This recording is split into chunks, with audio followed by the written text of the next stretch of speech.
வெடித்து சிதறிய ஏர் இந்தியா விமானம் விபத்திற்குள்ளாகும் முன் அதில் இருந்த பெண் பயணி ஒருவர் எடுத்த காணொளி என பிரபல நியூஸ் 24 தொலைக்காட்சி இந்த காணொளியை வெளியிட்டுள்ளது. விமானம் டேக் ஆஃப் ஆவதற்கு முன்னதாக ஏர்போர்ட்டில் நிற்கும் போது சிரித்த முகத்துடன் பெண் பயணி ஒருவர் இந்த காணொளியை தனது செல்போனில் பதிவு செய்துள்ளார். டேக் ஆஃப் ஆன 30 வினாடியில் விமானம் வெடித்து சிதறியுள்ளது குறிப்பிடத்தக்கது. இதில் பயணித்த ஒரே ஒரு நபரை தவிர மற்ற 241 பேரும் பலியாகியுள்ளனர். விமான பணிப்பெண் பயணிகளை பரிசோதனை செய்து கொண்டிருக்கின்றார். வீடியோ எடுக்கும் பெண்ணிற்கு பக்கத்தில் இருக்கையில் அமர்ந்திருக்கும் நபர் போனில் யாரிடமோ அகமதாபாத் என கூறுகின்றார். விமானத்தில் சிறு குழந்தை ஒன்று அந்த பெண் வீடியோ எடுப்பதை பார்த்து கொண்டிருக்கின்றது. விமானத்தின் ஜன்னல் வழியாக மற்றுமொரு ஏர் இந்தியா விமானம் நிற்பது காணொளியில் பதிவாகியுள்ளது. இதுதான் தங்களது கடைசி பயணம் என யாரும் அப்போது கனவிலும் நினைத்திருக்க மாட்டார்கள்.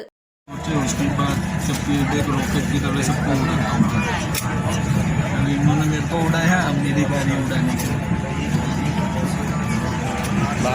सालों ने 5 दिन से नींद खराब कर दी। नहीं सब खेल पाड़ रहे थे फंसाने के चाहे बजाएगा देख ऐसे बजाएगा कि जिंदगी भर याद फोन कर दी तो निकल गया उनके काही तकलीफ नहीं मिलना तुम निकल ठीक तो लोचन नीचे उधर से नहीं खाली आम से ये कदाच કીધું મને કે આ શું છે બીજું કાર છે અને મને મારી પૂંજાની પેટી કાઢી બહાર મને કે આમાં શું છે એટલે સાંભળો અમે જોયો ને એટલે મને કે આમાં પૂજા કરો છો મૂકી દીધું પાછું પછી કંઈ ચેક નથી કર્યું મને કહેજો હું કરી દઈશ એવું હા દાદા એ કીધું